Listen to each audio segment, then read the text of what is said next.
कार्यक्रमाचे अध्यक्ष, गुरुजन वर्ग व माझ्या बालमित्र मैत्रिणींनो, आज 3 जानेवारी क्रांतीज्योती सावित्रीबाई फुले यांची जयंती. आज मी सुदर्शन अमोल चिंचोलीकर सावित्रीबाई फुले यांच्याविषयी माहिती सांगणार आहे. ती तुम्ही शांतचित्ताने ऐकावे ही विनंती.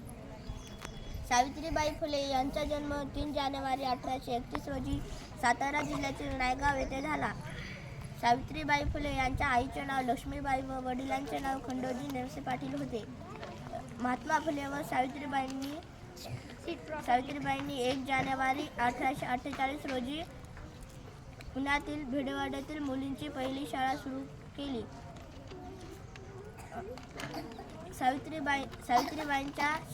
सावित्रीबाईंच्या शिक्षणाच्या समाज विकासाच्या कार्यात ज्योतिबांनी त्यांना खंबीर साथ दिली. सावित्रीबाई यांनी 10 मार्च 1897 रोजी जगाचा निरोप घेतला. धन्यवाद.